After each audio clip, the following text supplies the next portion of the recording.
Boa noite a todos. Muito bom ver o salão cheio. Muito bom sempre estar aqui. E é uma gratidão enorme, mas também uma grande responsabilidade a todos nós que aqui estamos e a todos que podemos ter isso, de certa forma, eternizado com a nossa gravação. Melhorou a altura? Tá um pouco baixo? Tá dando para ouvir? Mais alto? Eu já sou tão faladeira alta. Vamos lá. O capítulo de hoje é um capítulo que já temos estudado nas duas últimas semanas.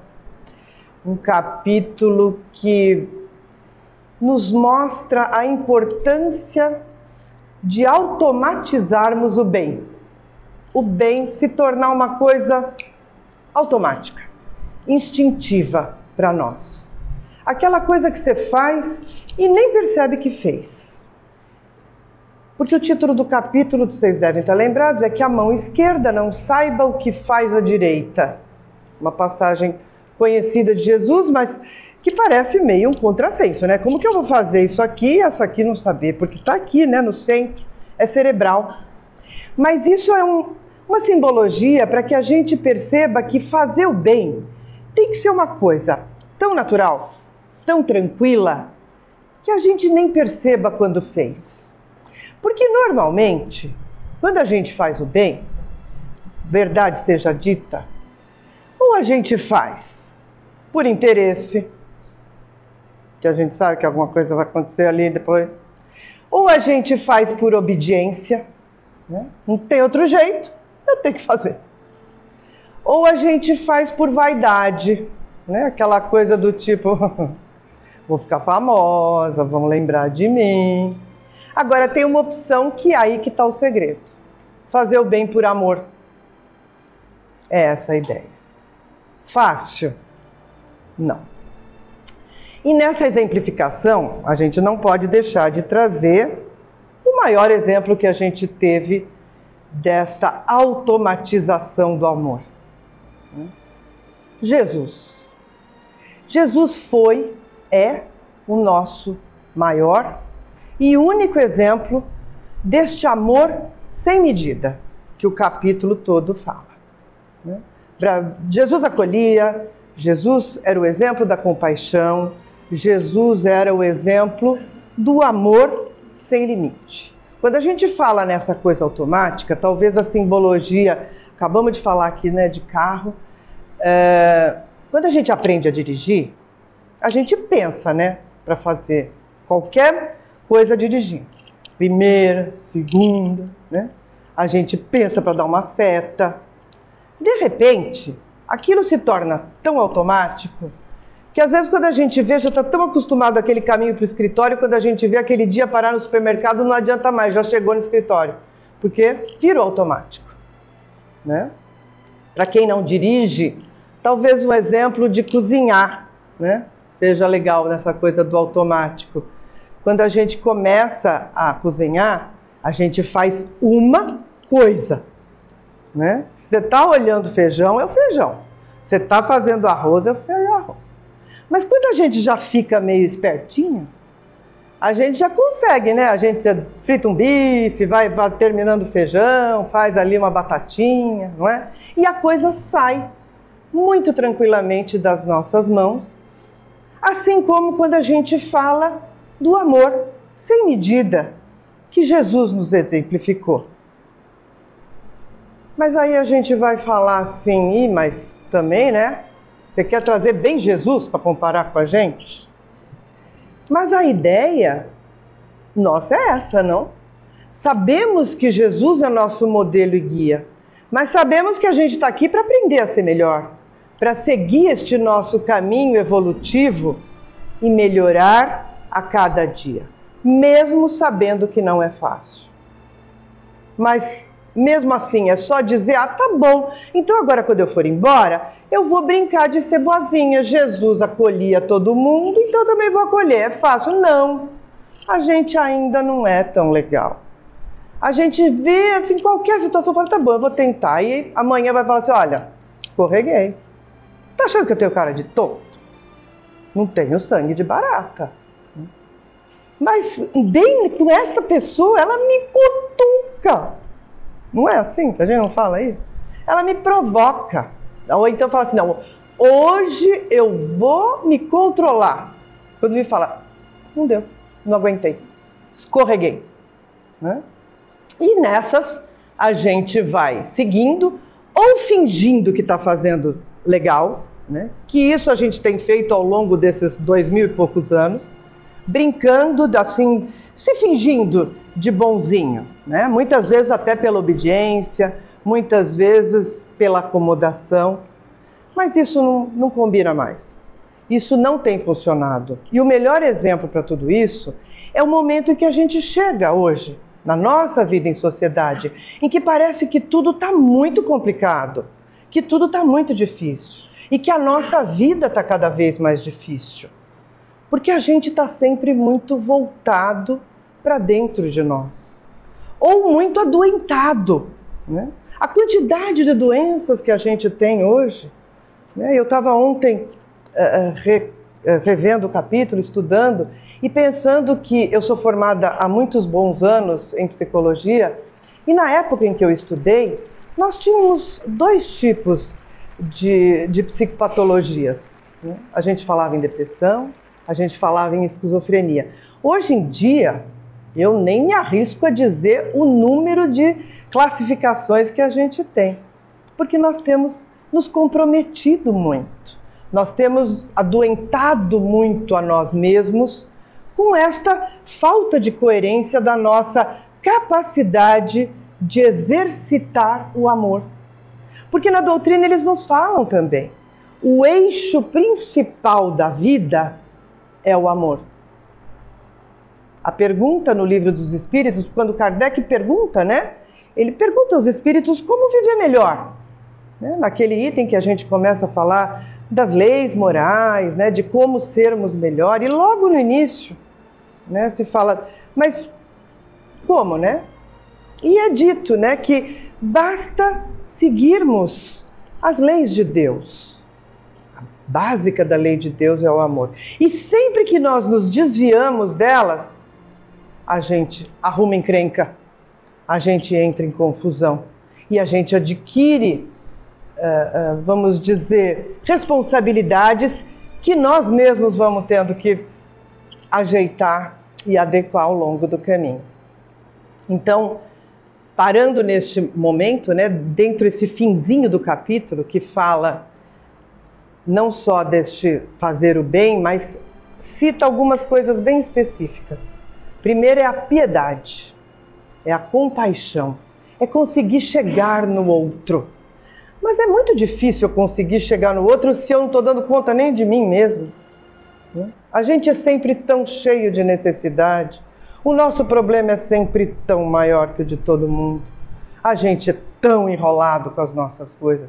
Muitas vezes a gente nem percebe que tem o outro. Que dirá achar que o outro sofre e que ele também tem problema. Aí o capítulo ainda fala dos órfãos, porque são, na verdade, 4 itenzinhos que são mensagens nessa parte da instrução dos espíritos, que é sempre o final do capítulo. Fala dos órfãos, que devemos acolher os órfãos, que é uma forma, né, de piedade, é uma forma de compaixão, é uma forma de acolhimento, de compreensão mesmo do outro.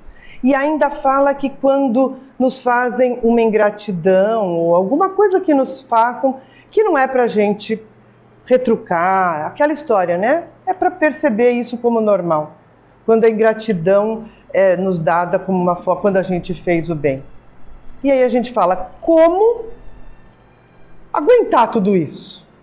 E aí, na minha opinião, o dado mais importante deste processo ativo, que é um processo de transformação, nunca de acomodação, nunca de camuflar. Né?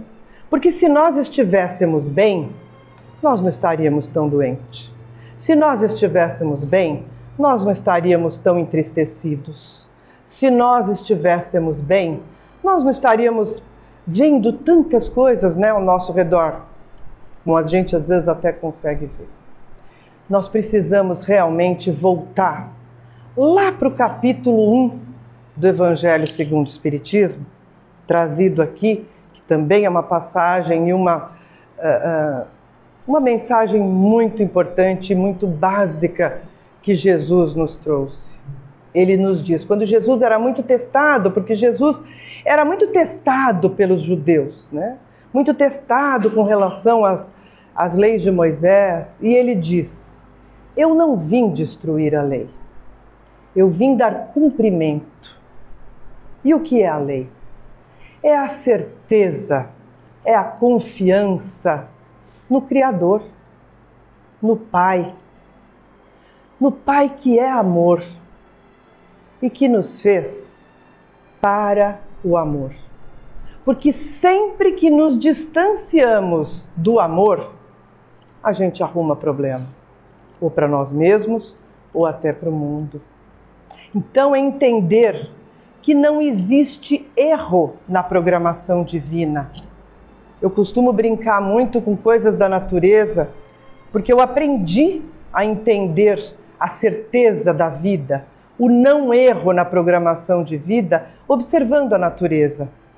Não adianta a gente achar que um pé de manga vai dar manga rápido igual um pé de milho. Não muda, gente. Isso é lei divina, isso é imutável. Assim como a nossa ascensão ao amor. Então estamos onde devemos estar. Somos produtos das nossas escolhas.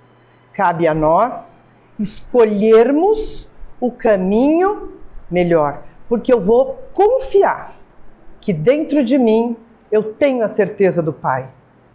Faço tudo o que eu puder, porque não tem nada de acomodação. A doutrina não nos diz que devemos cumprir regras, que devemos ser obedientes. Ela nos mostra o caminho, mas o caminho quem percorre somos nós. A escolha é nossa. Quando eu escolho o caminho da transformação, eu vou me incomodar menos com o outro, gente, porque eu tenho certeza que o Pai está comigo.